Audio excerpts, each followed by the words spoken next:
Ch.5.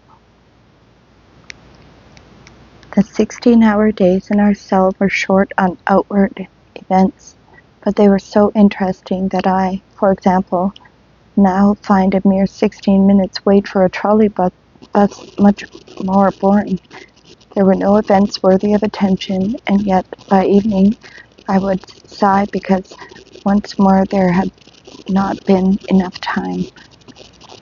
Once more the day had flown. The events were trivial, but for the first time in my life, I learned to look at them through a magnifying glass. The most difficult hours in the day were the first two, like the rattle of the key in the lock, for at the Lubyanka there were no swill troughs, and it was necessary to unlock the door, even to shout, "Time to get up." We jumped up without lingering, made our beds, and sat down on them feeling empty and helpless, with the electric light still burning. This enforced wakefulness from 6 a.m. on, at that time when the brain is still lazy from sleep. The whole world seemed repulsive, and all of life wrecked, and there was not a gulp of air in the cell. It was particularly ludicrous for those who had been under interrogation all night and had only just been able to get to sleep. But don't try to steal extra sleep if you should try to doze off, leaning slightly against the wall or propped up over the table as if studying the chessboard, or relaxing over a book lying conspicuously open on your knees. The key would sound a warning knock on the door. Or, worse yet, the door with the rattling lock would suddenly open silently, since the Lubyanka jailers were specially trained to do just that, and like a spirit passing through a wall, the swift and silent shadow of the junior sergeant would take 3 steps into the cell, hook onto you as you slept, and maybe take you off to a punishment cell, or maybe they would take book privileges away from the whole cell, or deprive everyone of their daily walk, a cruel, unjust punishment for all. And there were other punishments too, in the black lines of the prison regulations. Read them. They hang on in every cell. If incidentally you needed glasses to read, and then you wouldn't be reading books or the sacred regulations either during those 2 starving hours. Eyeglasses were taken away every night, and it was evidently still dangerous for you to have them during those 2 hours when no one brought anything into the cell and no one came into it. No one asked about anything and no one was summoned. The interrogators were still sleepy sweetly, and the prison administration was just opening its eyes, coming to. Only the Ch.5, the turnkeys, were active and energetic, opening the peephole cover once a minute for inspection. But one procedure that was carried out during those 2 hours, the morning trip to the toilet, when the guard roused us, he made an important announcement. He designated the person from our cell who was to be entrusted with the responsibility of carrying out the latrine bucket. In more isolated, ordinary prisons, the prisoners had enough freedom of speech and self-governance to decide the question themselves. But in the chief political prison, such an important event could not be left to chance. So then you formed up in a single file, hands behind your backs, and at the head of the line, the responsible latrine bucket bearer carried chest high the 2-gallon tin pail with a lid on it. When you reached your goal, you were logged in again, each having first been handed a small piece of paper the size of 2 railway tickets. At Lubyanka, this was not particularly interesting. Paper was black and white, but there were enticing prisons where they gave you pages of books, and what reading that was. You could try to guess whence it came, read it over on both sides, digest the contents, evaluate the style, and even when words had been cut in half, that was particularly essential. You could trade with your comrades. In some places they handed out pages from the once progressive Granat Encyclopedia, and sometimes it's awful to say it from the classics, and I don't even mean Bell's letters either. Visits to the toilet thus became a means of acquiring knowledge, but there's not that much to laugh at. We are dealing with that crude necessity which is considered unsuitable to refer to in literature, although there too it has been said with immortal adroitness, "Blessed is he who early in the morning." This is allegedly natural start of the prison day set a trap for the prisoner that would grip him all day and trap for his spirit, which was what hurt, given the lack of physical activity in prison and the meager food and the muscular relaxation of sleep. A person was just not able to square accounts with nature immediately after rising. Then they quickly returned you to the cell and locked you up until 6 p.m. or in some prisons until morning. And at that point you would start to get worried and worked up by the approach of the daytime interrogation period and the events of the day itself, and you would be loading yourself up with bread and ration and water and gruel, but no one was going to let you visit that glorious accommodation again, easy access to which free people are incapable of appreciating. This debilitating banal need could make itself felt day after day shortly after the morning toilet trip, and would then torment you the whole day long,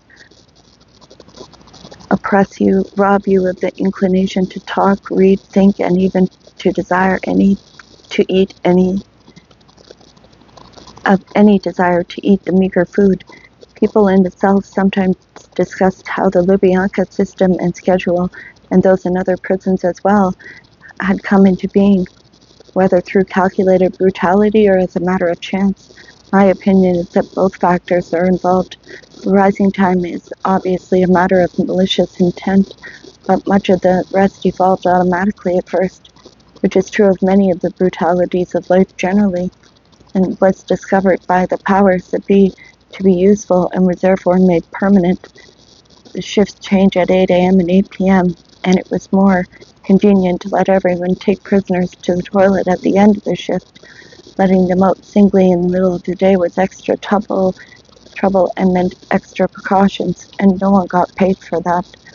The same was true of the business with eyeglasses. Why should one worry about that at 6 a.m.? They could be returned to the owners just before the end of the shift instead. So now we heard them being brought around. The doors were being opened. We could guess whether someone wore them in the cell next door, and didn't your co-defendant wear spectacles? But we didn't feel up to knocking out a message on the wall. This was punished very severely.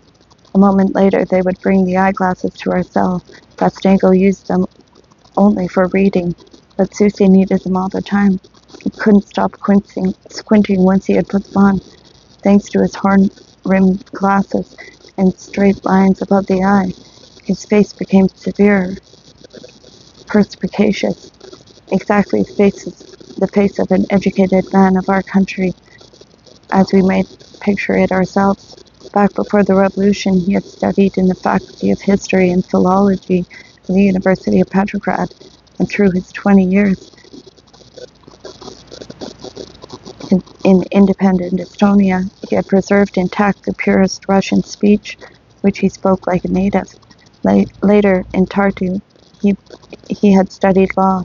In addition to Estonian, he spoke English and German, and all through these years he continued to read the London Economist and the German Scientific Verite summaries. He had studied the constitutions and codes of law of various countries, and in our cell he represented Europe worthily and without restraint. He had been a leading lawyer in Estonia and been known as Kodusu, meaning golden-tongued.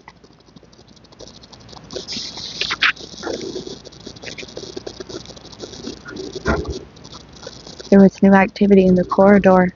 A freeloader in a grey smock, a husky young fellow who had certainly not been at the front, brought a tray with our 5 bread rations and 10 lumps of sugar. Our cells duly hovered over them, even though we would inevitably cast lots for them, which we did because at least this detail of this was important. The heel of the loaf, for instance, and the number of smaller pieces needed to make the total weight come out right, and how the crust adheres or doesn't to the inside of the bread. And it was better that fate should decide. But the schoolie felt he just had to hold everything in his hands for at least a second so that some bread and sugar molecules would cling to his palms.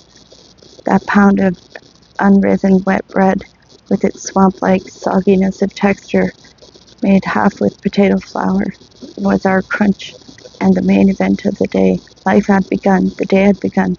This was when it began, and everyone had countless problems. Had he allocated his bread ration wisely for the day before? Should he cut it with a thread, or break it up greedily, or slowly, quietly nip off pieces one by one? Should he wait for tea, or pile it in right now? Should he leave some for dinner, or finish it off at lunch? And how much? In addition to these wretched dilemmas, what wide-ranging discussions and arguments went on, for our tongues had been liberated, and with bread we were once more men, provoked by this 1-pound chunk in our hand, consisting more of water than of grain. Incidentally, Kostenko explained that the workers of Moscow were eating the very same bread at that time, and generally speaking, was there any real bread grain in this bread at all? And what additives were in it? There was at least one person in every cell who knew about additives, for, after all, who hadn't eaten them during these past decades? Discussions and reminiscences began, and the white bread they had baked back in the 20s, springy round loaves like sponge cake inside, with a buttery reddish-brown top crust and a bottom crust that still had a trace of ash from the coals of the earth. That bread had vanished for good. Those born in 1930 would never know what bread is. Friends, this is a forbidden subject. We agreed not to say one word about food. Once again, there was movement in the corridor. Tea was being brought around. A new young tough in a grey smock carrying pails. We put our teapot out in the corridor, and he poured straight into it from the pail without a spout, into the teapot and onto the runner of the floor behind it, and the whole corridor was polished like that of a first-class hotel. And that was all they gave us. Whatever cooked food we got, we would be served at 1 p.m. and at 4 p.m. One meal almost on the heels of the other. You could then spend the next 21 hours remembering it. And that wasn't prison brutality either. It was simply a matter of the kitchen staff having to do its work as quickly as possible and leave. At 9 o'clock in the morning, checkups took place. For a long while beforehand, we could hear especially loud turns of the key and particularly sharp knocks on the doors. Then one of the duty lieutenants for the whole floor would march toward and enter almost erect as if he were standing at attention. He would take 2 steps forward and look sternly at us. We would be on our feet. We didn't even dare remember that political prisoners were once not required to rise. It was no work at all to count us. He could do it in a glance. But this was a moment for testing our rights, for we did have some rights, after all, although we did not really know them, and it was his job to hide them from us. The whole strength of the Lubyanka training showed itself in totally machine-like manner. No expression on the face, no inflection, not a superfluous word. And which of our rights did we know about? A request to have our shoes repaired? An appointment with the doctor? Although if they actually took you to the doctor, you would not be happy.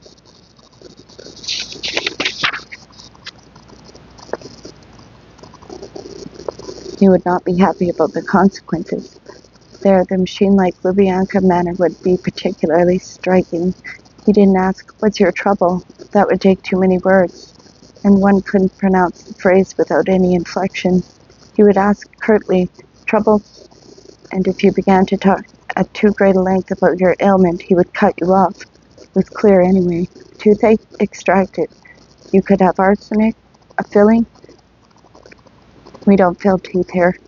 That would have required additional appointments and created a somewhat humane atmosphere. The prison doctor was the interrogators and executioner's right-hand man. The beaten prisoner would come to on the floor only to hear the doctor's voice. You can continue. The pulse is normal. After a prisoner's 5 days and nights in a punishment cell, the doctor inspects the frozen, naked body and says, "You can continue." If a prisoner is beaten to death, he signs the death certificate, cirrhosis of the liver or coronary occlusion. He gets an urgent call to a dying prisoner in a cell, and he takes his time. And whoever behaves differently is not kept on in the prison. But our stoolie was better informed about his rights. According to him, he had already been under interrogation 11 months, and he was taken to interrogation only during the day. He spoke up and asked for an appointment with the prison chief. With the chief of the whole Lubyanka? Yes, his name was taken down. And in the evening, after taps, when the interrogators were already in their office, he was summoned, and he returned with some makorka. It was very crude, of course, but so far they had not been able to think up anything better. It would have been a big expense to convert entirely to microphones in the walls, and impossible to listen in on 111 cells for whole days at a time. Who would do it? Stool pigeons are cheaper and would continue to be used for a long time to come. But Karamenko had a hard time with us. Sometimes he eavesdropped so hard that the sweat poured from him, and we could see in his face that he didn't understand what we were saying. There was one additional privilege of writing applications and petitions, which replaced freedom of the press, of assembly, and of the ballot, all of which we had lost when we left freedom. Twice a month, the morning duty officer asked who wants to write a petition, and they listened to everyone who wanted to. In the middle of the day, they would lead you to an individual box and lock you up in it. In there you could write whomever you pleased: Father of the Peoples, the Central Committee of the Party, the Supreme Soviet, Minister Beria, Minister Abukamov, and the General Prosecutor, the Chief Military Prosecutor, the Prison Administration, the Investigative Department. You could complain about your arrest, your interrogator, even the chief of the prison. In each and every case, your petition would have no effect whatsoever, would not be stapled into any file, and the most senior official to read it would be your own interrogator. However, you were in no position to prove this.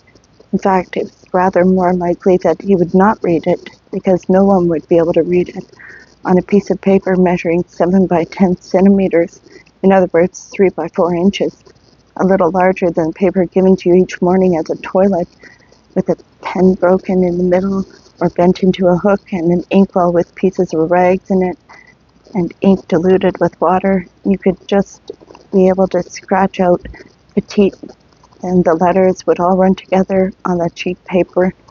Ion could not be worked into the line, and everything else would come through the other side of the sheet. You might still have other rights, but the duty officer would keep quiet about them. You wouldn't be losing much, truth to tell, even if you didn't find out about them. Checkup came and went, and the day began. The interrogators were already arriving there somewhere. The turnkey would summon one of us, with a great air of secrecy. He called out the first letter of the name only, like this: whose name begins with S, and whose name begins with F, or perhaps whose begins with M, with am. And you find yourself had to be quick-witted enough to recognize that it was you he wanted, and offer yourself as a victim. This system was introduced to prevent mistakes on the jailer's part.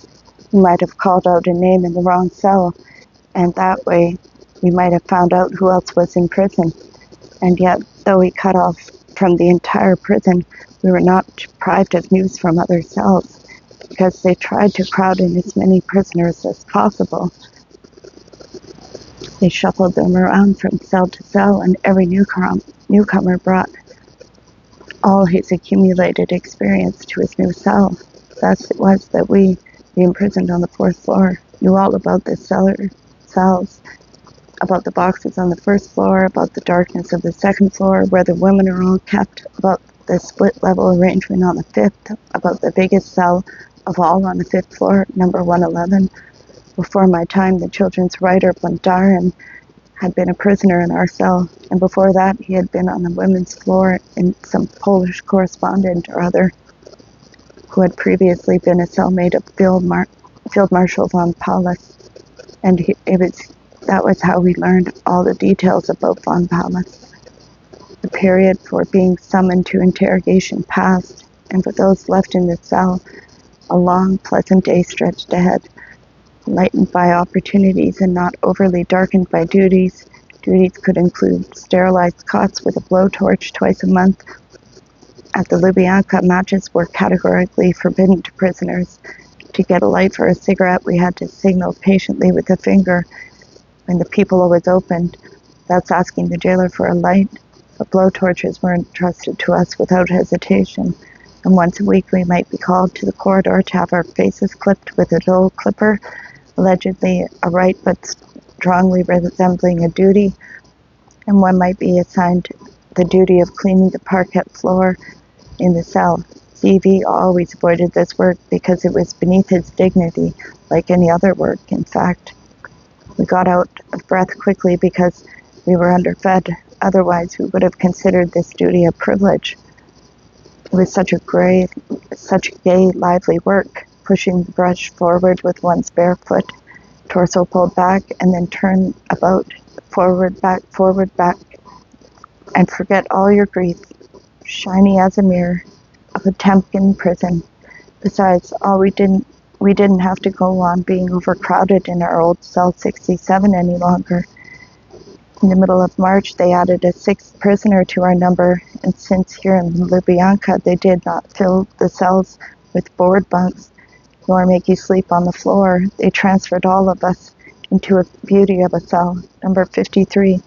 I would advise anyone who has not yet been in it to pay it a visit. This was not a cell, it was a palace chamber set aside as a sleeping apartment for distinguished travelers. The Rossiya Insurance Company, without a thought for the economy, had raised the height of the ceiling in this wing 16.5 feet. Oh, what 4-story bunks the chief of counterintelligence at the front would have slapped in here. And he could have gotten 100 people in, results guaranteed. And the window, it was such an enormous window that standing on the sill, the jailer could hardly reach the fortochka, that hinged ventilation plane. One section of this window alone would have made a fine whole window in an ordinary house. Only the riveted steel sheets of the muzzle, closing off 4/5 of it, reminded us that we were not in a palace after all. Nonetheless, on clear days above this muzzle, from the wall of the Lubyanka courtyard, for some window pane or other on the 6th or 7th floor, we now and then got a pale reflection of a ray of sunlight. To us it was a real ray of sunlight, a living, dear being. We followed with affection its climb up the wall, and every step it made was filled with meaning, presaging the time of our daily outing in the fresh air, counting off several half hours before lunch. Then, just before lunch, it disappeared. And our rights included being let out for a walk, reading books, telling one another about the past, listening and learning, arguing and being educated. And we would be rewarded by lunch that included 2 courses, too good to be true. The walk was bad on the first 3 floors of the Lubyanka. The prisoners were let out into a damp, low-lying little courtyard, the bottom of a narrow well between the prisoner buildings, but the prisoners on the 4th and 5th floors, on the other hand, were taken to an eagle's perch on the roof of the 5th floor. It had a concrete floor. There were concrete walls 3 times the height of a man. We were accompanied by an unarmed jailer. On the watchtower was a sentinel with an automatic weapon. But the air was real and the sky was real. Hands behind your back. Line up in pairs. No talking, no stopping. Such were the commands, but they forgot to forbid us to throw back our heads, and of course we did just that. Here one could see not a reflected, not a second-hand sun, but the real one, real, eternally living sun itself, or its golden diffusion through the spring clouds. Spring promises everyone happiness, and tenfold to the prisoner. Oh, April sky. It didn't matter that I was in prison. Evidently, they were not going to shoot me, and in the end, I would become wiser here. I would come to understand many things here. Heaven. I would correct my mistakes yet. Oh, heaven. Not for them, but for you, heaven. I had come to understand those mistakes here, and I would correct them, as if from a pit, from a far off lower reaches, from Dzerzhinsky Square, the hoarse, earthly singing of the automobile horns rose to us in constant refrain. To those who were dashing along to the tune of those honkings, they seemed the trumpets of creation. But from here their insignificance was very clear. The walk in the fresh air lasted only 20 minutes, but how much there was about it to concern oneself with, how much one had to accomplish while it lasted. In the first place, it was very interesting to try to figure out the layout of the entire prison while they were taking me there and back, and to calculate where those tiny hanging courtyards were, so that at some later date, out in freedom, we could walk along the square and spot their location. We made many turns on the way there, and I invent the following system. Starting from the cell itself, I would count every turn to the right as a +1 and every turn to the left as a -1. And no matter how quickly they made us turn, the idea was not to try to picture it hastily to oneself, but to count up the total. If, in addition, through some staircase window, you could catch a glimpse of the back of the Lubyanka water nymphs, half reclining against the pillared turret which covered over the square itself, and you could remember the exact point in your count when this happened, then back in the cell you could orient yourself, figure out what your own window looked out on. And during that outdoor walk, you concentrated on breathing as much fresh air as possible. There too, alone beneath that bright heaven, you had to imagine your bright future life, sinless and without error. There too was the best place of all to talk about the most dangerous subjects. It didn't matter that the conversation during the walk was forbidden. One simply had to know how to manage it. The compensation was that in all likelihood you could not be overheard either by a stoolie or by a microphone. During these walks I tried to get into a pair with the sushi. We talked together in the cell, but we liked to try talking about the main things here. We hadn't come together quickly. It took some time, but he had already managed to tell me a great deal. I acquired a new capability from him to accept patiently and purposefully things that had never had any place in my own plans, and had, it seemed, no connection at all with the clearly outlined direction of my life. From childhood on, I had somehow known that my objective was the history of the Russian Revolution, and that nothing else concerned me. To understand the revolution, I had long since required nothing beyond Marxism. I cut myself off from everything else that came up and turned my back on it. And now fate brought me together with Susie. He breathed a completely different sort of air, and he would tell me passionately about his own interests, and these were Estonia and democracy. And although I had never expected to become interested in Estonia, much less bourgeois democracy, I nevertheless kept listening and loving his stories of 20 free years in that modest, work-loving small nation of big men whose ways were slow and set, and listened to the principles of the Estonian constitution, which had been borrowed from the best European experience.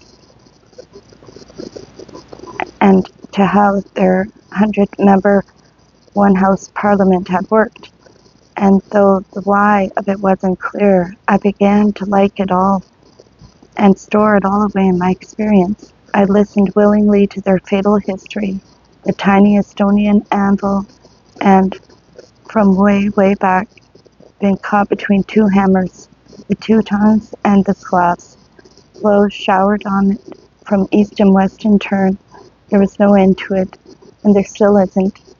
And there was a well-known, totally unknown story of how we Russians wanted to take them over in one fell swoop in 1918, but they refused to yield, and how later on Iine spoke contemptuously of their Finnish heritage, and we ourselves christened them White Guard bandits. Then the Estonian gymnasium students enrolled as volunteers. We struck Estonia again in 1940 and again in 1941 and again in 1944. Some of their sons were conscripted by the Russian army and others by the German army, and still others ran off into the woods. The elderly Talon intellectuals discussed how they might break out of that iron ring, break away somehow, and live for themselves and by themselves.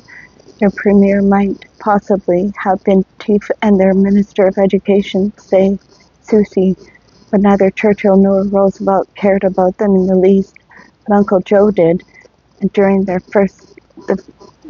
very first nights after the Soviet armies entered Tallinn, all these dreamers were seized in their Tallinn apartment. 15 of them were imprisoned in various cells of the Moscow Lubyanka, one in each, and were charged under Article 58.2 with the criminal desire for national self-determination. Yeah, we'll take a break there. Thank you for listening. Bye.